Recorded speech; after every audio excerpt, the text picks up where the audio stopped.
Welcome to our Halloween special. I hope this lighting makes me look scary.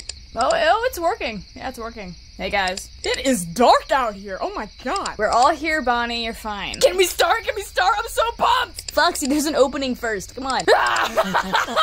Sorry, I'm excited. Did you like the intro?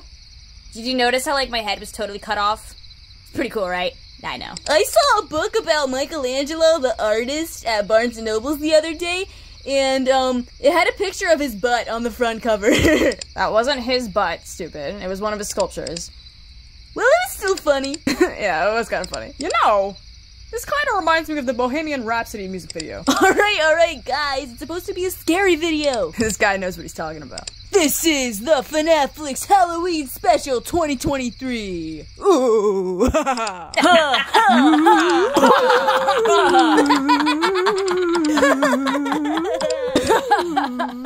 Alright, before we get started, I have one question. Is anyone familiar with scary stories to tell in the dark? Oh, of course we are. Oh, hell yeah. Unfortunately. Cool, yeah, okay. So, there is a movie called Scary Stories to Tell in the Dark, and it's a pretty good movie. But it's actually based off of an old book series called Scary Stories to Tell in the Dark. I forget how many were made, but the original is pretty iconic, and, there's just a bunch of short, you know, scary stories in them. And we figured we'd sit around, flashlight, and read some of them for you guys. If, you know, that sounds good with you. You know I'm down, Freddy. You know what? Yeah, I'm also down. Story time! Awesome! So, yeah, we're gonna be reading them to you guys, and, there will be a little twist to that. Oh, and I should mention, we have a few of our other friends out here tonight helping us out. It's been a while since you've seen them. Oh my god, when was the last time I was me? Nightmare Bunny. You know, not Robbie from the Gravity Falls parody, but, it's crazy, man. What's up, guys? Hey, what's going on? Dude, it has been a while. Wait, was the last video I was in me playing Granny, or am I stupid? If that's the case, dang, man. I know. And there will be, other guest appearances, I guess, throughout the video. Sounds fabulous. Now come on, let's go. Okay, Foxy's really excited. Okay, so this first one is probably the most classic story in this entire book. I don't know if you guys are ready for it. Obviously. Freddy, I'm totally ready for it. Hey, is this the one with the gross title and gross plot overall? Yes, it is. Bear with me. Bear, I'm a bear. The Big Toe. There it is. A boy was digging at the edge of the garden when he saw a big toe. He tried to pick it up, but it was stuck to something, so he gave it a good hard jerk, and it came off in his hand. Then he heard something groan and scamper away. The boy took the toe into the kitchen and showed it to his mother. It looks nice and plump. That's a good whole song. She said, We'll have it for supper.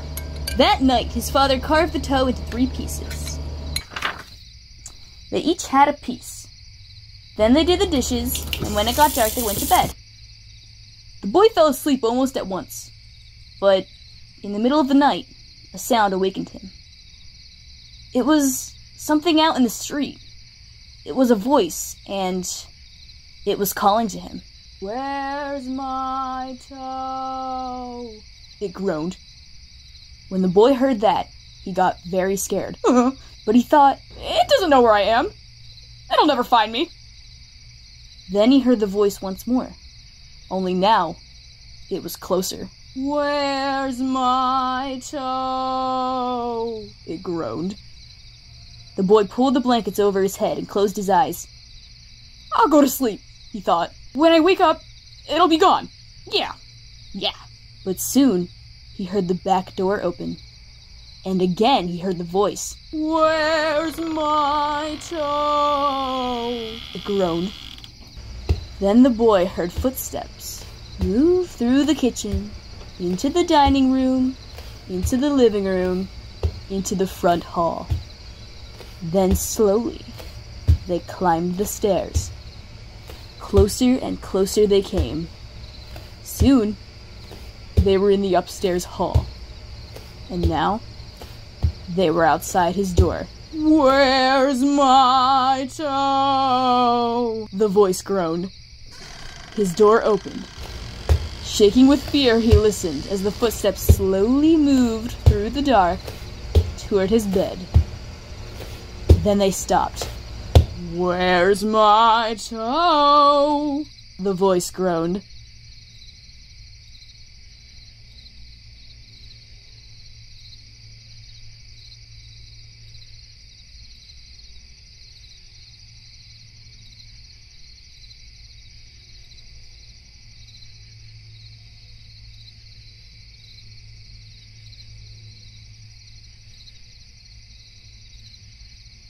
You've got it! Hey guys! Hey, Phantom Foxy! That's a good one. That's I love that story, man. Classic. Do you guys get it?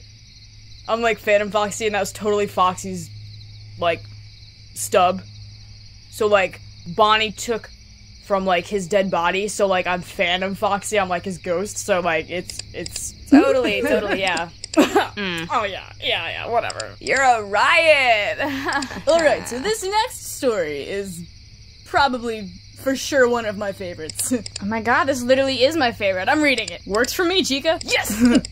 No one's getting out alive! Well, no one here is getting out alive. Bonnette. This time I really lost my mind and I don't care. Bonnette, I love Green Day, but come on. So close your eyes and kiss yourself goodbye. Dude, alright, come on. I know you were thinking the same thing. Well, no, I mean, I just... Bonnette, I think he just wants to hear my scary voice. Actually, I'd rather not hear anyone's scary voice. Well, too bad. You better get your popcorn, because this is gonna be spooky. Yodi, I didn't know you were here, but whatever. Me, Tydo T. Walker. There was a haunted house where every night a bloody head fell down the chimney. At least that's what people said. So nobody would stay there overnight. Then, a rich man offered $200 to whoever would do it. And this boy said he would try if he could have his dog with him. So, it was all settled. The very next night, the boy went to the house with his dog. To make it more cheerful, he started a fire in the fireplace. Why didn't he keep the lights on? He sat in front of the fire and waited, and his dog waited with him. For a while, nothing happened. But a little after midnight, he heard someone singing softly and sadly off in the woods. The singing sounded something like this. Me, Tydo T. Walker. It's just somebody singing, the boy told himself. But he was frightened. Then, his dog answered the song. Softly and sadly, it sang. Softly and sadly, my ass. Lynchy, kinchy, colly, molly, dingo, dingo. The boy could not believe his ears. His dog had never uttered a word before. Then, a few minutes later, he heard the singing again. Now, it was closer and louder, but the words were the same. Me, Tydo T. Walker. This time, the boy tried to stop his dog from answering. He was afraid that whoever was singing would hear it and come after them. But his dog paid no attention, and again, it sang. Lynchy, kinchy, colly, molly, dingo, dingo. A half hour later, the boy heard the singing again. Now, it was in the backyard, and the song was the same. Me, Tydo T. Walker. Again, the boy tried to keep his dog quiet, but the dog sang out louder than ever. Lynchy, kinchy, colly, molly, dingo, dingo. Soon, the boy heard the singing again. Now, it was coming down the chimney. Me, Tydo T. Walker. The dog sang right back. Lynchy, kinchy, colly, molly, dingo, dingo. Suddenly, a bloody head fell out of the chimney. It missed the fire and landed right next to the dog. The dog took one look and fell over, dead from fright. The head turned and stared at the boy. Slowly, it opened its mouth, and... Jesus Christ! Oh. Well, he did make an appearance. And dude, that scream was terrifying. Oh. Thank you. You good, Bonnie? Yeah, I'm great. You sure? Yeah. I don't know, guys. To be honest, I think I'm falling asleep over here. Dude, what? Yeah, I said it. Foxy, shut up. Hey, I mean, Bonnie's reaction was priceless, let me tell you. Hey! Here, you know what? I'll read the next one. God. And Chica, I'll read it more menacing than you did. Now, get ready for my scary voice. Great! Take it away, Foxy. Don't mind if I do. The Thing. Ted Martin and Sam Miller were good friends. They spent a lot of time together. On this particular night, they were sitting on a fence near the post office, talking about one thing and another. There was a field of turnips across the road. Suddenly, they saw something crawl out of the field and stand up. It looked like a man. It was hard to tell for sure. Then, it was gone. But soon, it appeared again. It walked halfway across the road. Then it turned around and went back into the field. Then it came out a third time, and started toward them. By now, Ted and Sam were scared, and they started running. But when they finally stopped, they decided they were being foolish. They weren't sure what had scared them, so they decided to go back and get a better look. Pretty soon they saw it. It was wearing black pants, a white shirt, and black suspenders. Sam said, "I'm gonna try to touch it, then we'll know if it's real." He walked up to it and peered into its face. It had bright, penetrating eyes sunk deep in its head. It looked like a skeleton. Ted took one look and again he and Sam ran, but this time, the skeleton followed them. When they got to Ted's house, they stood in the doorway and watched it. It stayed out in the road for a while. Then, it disappeared. A year later, Ted got sick and died. Toward the end, Sam sat up with him every night. The night Ted died, Sam said he looked just like the skeleton. Oh, are you saying I look like a skeleton? Well, no. A dried up corpse? No. A thing. The thing. You mean? Oh. You do have a shocking resemblance to the dude on the title page. Ouch. Foxy, that, sucked. What? You heard me. What? More menacing? Really? You're crazy. You're stupid. Shut up. Do better. No, people. Let's be smart and bring it off. Was that a SpongeBob quote? Oh, so now the talking cheese is gonna preach to us. And he's yellow, so it works. Alright, who's got the next story? Not Foxy. Freddy! Please, this one's my favorite meat! Bonnette, shoot. Woo! High beams. The girl driving the old blue sedan was a senior at the high school. She lived on a farm about 8 miles away and used the car to drive back and forth. She had driven into town that night to see a basketball game. Now, she was on her way home.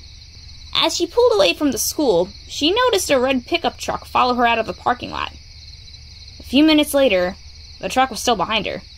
I guess we're going in the same direction, she thought. She began to watch the truck in her mirror. When she changed her speed, the driver of the truck changed his speed. And when she passed a car, so did he. Then, he turned on his high beams, flooding her car with light. He left them on for almost a minute. He probably wants to pass me, she thought, but she was becoming uneasy. Usually she drove home over a back road. Not too many people went that way, but when she turned onto that road, so did the truck.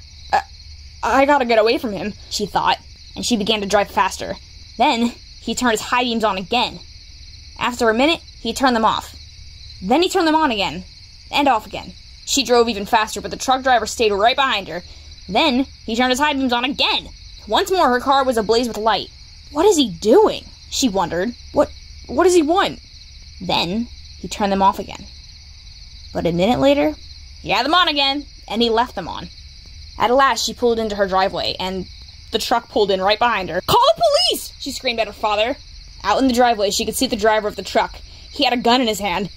When the police arrived, they started to arrest him, but he pointed to the girl's car. "You don't want me," he said. "You want him!" Crouched behind the driver's seat, there was a man with a knife. As the driver of the truck explained it, the man slipped into the girl's car just before she left the school. He saw it happen, but there was no way he could stop it. He thought about getting the police, but he was afraid to leave her, so he followed her car. Each time the man in the back seat reached up to stab her, the driver of the truck turned on his high beams.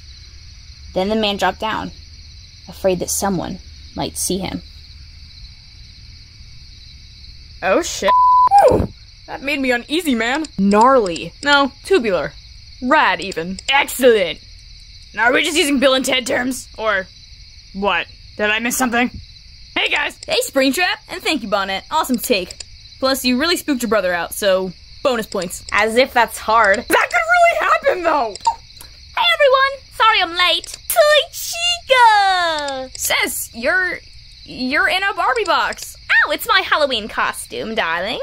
I'm going as a Barbie doll. Oh, no way, that's adorable. Thanks. Thought I'd show it off. Hey, you! What are you guys being for Halloween this year? Comment down below. Can I read the next story? I used to worry that this would happen when I babysat. You babysat? Sometimes. For Toy Chica and Toy Bonnie. When Carl was but a frosted crumb. Gotcha. Well, it's all you, Toy Freddy. Hit it. Sweet. Toy Chica, you want to read a part? A small one, I suppose. Just a line or two's alright, thank you. Of course, mate. Here we go. The babysitter. It was 9 o'clock in the evening. Everybody was sitting on the couch in front of the TV. Actually, it's just There me. were Richard, Brian, Jenny, and Doreen, the babysitter. The telephone rang. Maybe it's your mother. Said Doreen. She picked up the phone. Before she could say a word, a man laughed hysterically and hung up. Who was it? Asked Richard. Some nut. Said Doreen. What did I miss? At 9:30, the telephone rang again. Doreen answered it. It was the man who had called before. I'll be there soon. He said, and he laughed and hung up. Who was it? Yeah, who was it? The children asked. Some crazy person. She said. About 10 o'clock, the telephone rang again. Jenny got to it first. Hello? She said. It was the same man. 1 more hour. He said, and he laughed and hung up. He said 1 more hour? What did he mean? Asked Jenny. Don't worry, Said Doreen. it's somebody fooling around. I'm scared, said Jenny. About 10:30, the telephone rang once more. When Doreen picked it up, the man said, Pretty soon now. and he laughed, Why are you doing this? and he hung up. Was it that guy again? Asked Brian. Yes. Said Doreen. I'm gonna call the operator and complain. The operator told her to call back if it happened again. At 11 o'clock, the telephone rang and Doreen answered it. Very soon now. The man said, and he laughed and hung up. Doreen called the operator. Almost at once, she called back. That person is calling from a telephone upstairs. She said. You better leave. I'll get the police. Just then, a door upstairs opened. A man they had never seen before started down the stairs toward them. As they ran from the house, he was smiling in a very strange way. A few minutes later, the police found him there and arrested him.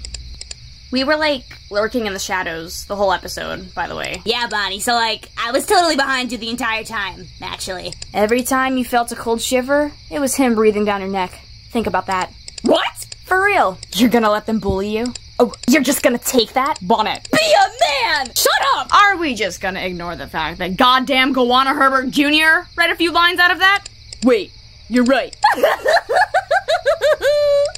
why is he here? You act like I'm a disease! You are a disease! How dare you! Get out! I know you are, but what am I? That doesn't even make sense!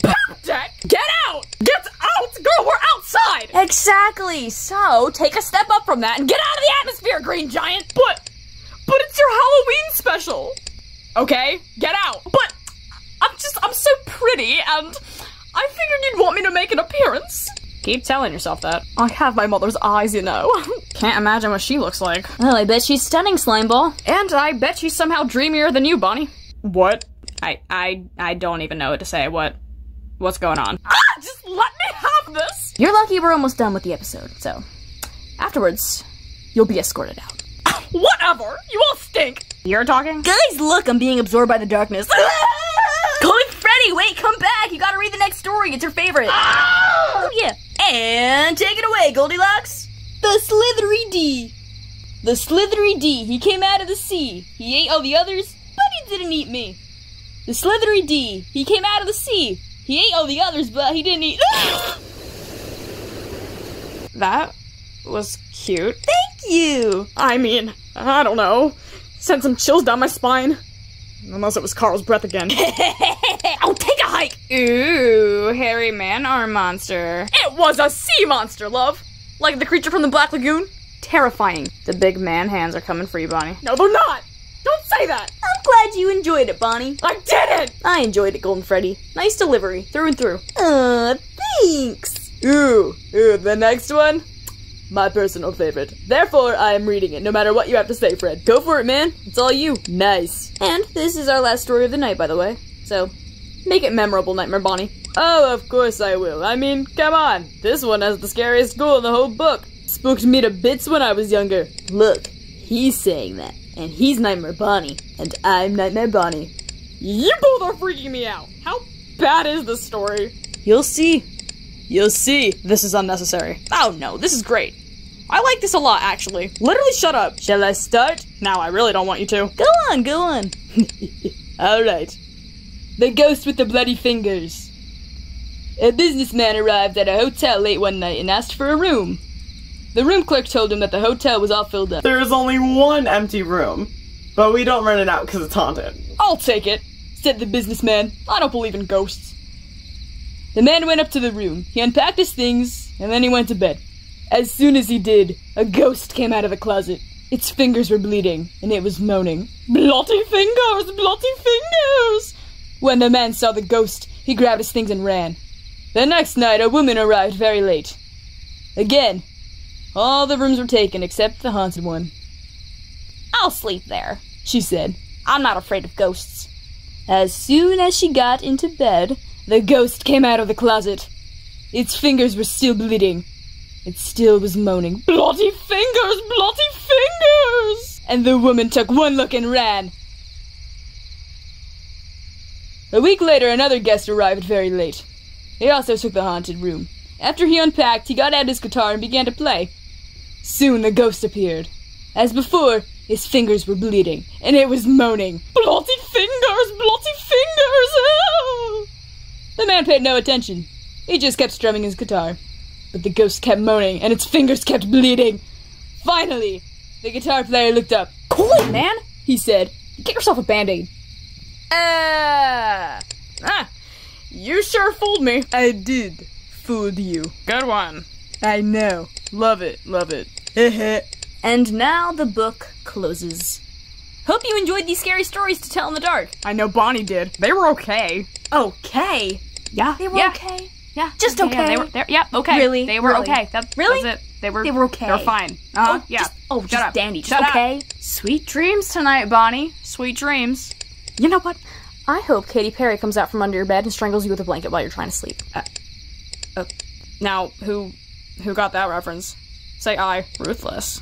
Falling from cloud nine, crashing from the... All right. Sorry, he provoked me that time. Okay, well, as this episode comes to an end, let's take a breather and really think about all of the twisted, scary plots Alvin Schwartz put us through for a good long while. I'd rather not. Schwartz! As well as all the brilliantly scary things drawn by Stephen Gamble, scattered throughout the pages. I'd rather not! You're talking like this is a book club meetup, and your name is Mary. That's an even scarier thought. But you know what the scariest thing tonight is? This! Honestly, I thought it was gonna be me for a second. It wouldn't be you, dear. Well, not when he's here, of course. I will eat your family. Happy Halloween! No.